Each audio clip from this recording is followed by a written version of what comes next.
నుంచి ప్రతి వారం ప్రతిరోజు మార్నింగ్ రివ్యూ చేస్తూ ప్రతి వారం ప్రతి మండే నాడు ప్రత్యక్షంగా ఉన్నతాధికారులు జిల్లాకి సంబంధించిన ఉన్నతాధికారులతో రివ్యూ చేసుకుంటూ టైం టు టైం వాటిని రిజాల్వ్ చేసే కార్యక్రమాన్ని చేపట్టాం. ఏవైతే యథార్థంగా జరిగాయో నాకు తెలిసి ఈ రోజుకి ఏవైతే జెన్యూన్గా 22A మావి ఉన్నాయి, మేము గతంలో వివిధ జీవోల ద్వారా వివిధ ఆర్డర్స్ ద్వారా వివిధ మెమోల ద్వారా ప్రభుత్వం ఆక్షన్లో కొనుక్కున్నాము, ఇలా మాకు సంక్రమించిన ఆస్తి ఇది, ఒక సర్వే నెంబర్లో యుఎల్సిలో కొన్ని క్లియర్ అయినాయి, కొన్ని క్లియర్ కానీ ఇలా ఏవైతే ఉన్నాయో వీటికి సంబంధించిన అంశాలన్నిటినీ ఏవైతే రాష్ట్ర ప్రభుత్వం దగ్గర అందుబాటులో ఉన్న ఆర్డర్స్, అవి జీవోలు కానివ్వండి మెమోలు కానివ్వండి వివిధ రూపంలో ఉన్న ఆర్డర్స్ అన్నిటినీ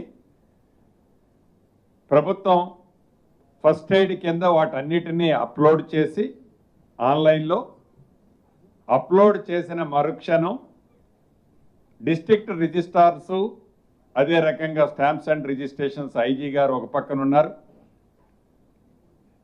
రెవెన్యూ సెక్రటరీ గారు లోకేష్ గారు ఒక పక్కన ఉన్నారు, 4 జిల్లాలు కలెక్టర్లు రంగారెడ్డి, హైదరాబాద్, మేడ్చల్, సంగారెడ్డి కలెక్టర్లు, వెనక కూర్చున్నవారు డిఆర్ఓలు డిస్ట్రిక్ట్ రిజిస్టర్ ఆఫీసర్సు, అదే రకంగా రెవెన్యూతో సంబంధించిన ఆఫీసర్లు, స్టాంప్స్ అండ్ రిజిస్ట్రేషన్కి సంబంధించిన ఆఫీసర్లు కూడా వెనక్కి కూర్చున్నారు. ఇంతకుముందే సుమారు ఒక 2.5 గంటలు ఫైనల్గా రివ్యూ చేసుకొని మీ ద్వారా ఈ క్యూర్ ప్రాంతంలో ఉన్న రైతులు, భూములు ఉన్న ఆసాములతో పాటు రాష్ట్రంలో మిగతా ఏవైతే రోజుకొక కొత్త కథ అల్లి ఆ అల్లిన కొత్త కథని గోడలో కొట్టొచ్చినట్లు కనిపించే చిత్రీకరించే దానికి సంబంధించింది కూడా వివరించాలని పేపర్స్తో మీ ముందుకు రావటం జరిగింది.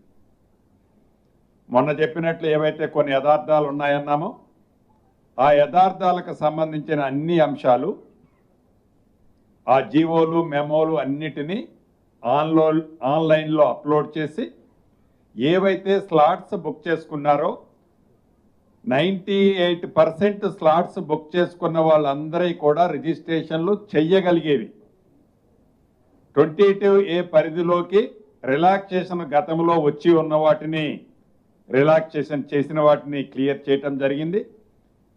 కొన్ని చోట్ల ఒక 3, 4, 5 ఈ స్లాట్లు బుక్ చేసుకున్న వాళ్ళు కూడా అవి దేవాదాయ భూముల కింద, అదే రకంగా భూదాను భూముల కింద ఉన్న కారణంగా ముఖ్యంగా మేడ్చల్, రంగారెడ్డిలో ఇవి 2 ఉన్నాయి.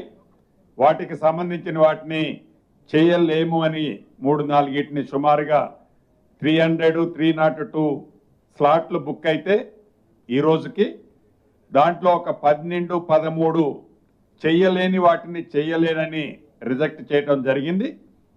మీ ద్వారా ఎవరైతే స్లాట్లు బుక్ చేసిన వాళ్ళు రిజిస్ట్రేషన్ ఫీజు కట్టారో నాకు తెలిసి ఈ వీకెండ్ లోపు వీళ్ళు గతంలో స్లాట్లు బుక్ చేసి వివిధ కారణాల లేక చేత రిజిస్ట్రేషన్ చేయని వాళ్ళ పేమెంట్లు కూడా ఈ వీక్ ఎండ్ లోపు ఆ పేమెంట్లన్నిటిని కూడా వారి ఖాతాకి తిరిగి పంపటం జరుగుద్దని కూడా మీ ద్వారా రాష్ట్ర ప్రజలకి, ముఖ్యంగా క్యూర్ ప్రాంతంలో ఉన్న నా కుటుంబ సభ్యులకి తెలియజేస్తున్నాను. వీటితో పాటు ఉదాహరణకి రిజిస్ట్రేషన్ చేయలేని చాలామంది ఈ గడిచిన కొన్ని రోజుల నుంచి మాది జనతా గ్యారేజ్ అనో, మాది ఆ గ్యారేజ్ అనో, ఈ గ్యారేజ్ అనో టోల్ ఫ్రీ నెంబర్లు పనిచేయటం లేదో అంటున్నారు. ఈ టోల్ ఫ్రీ అనే నెంబర్లకు సంబంధించిన దాంట్లో సుమారు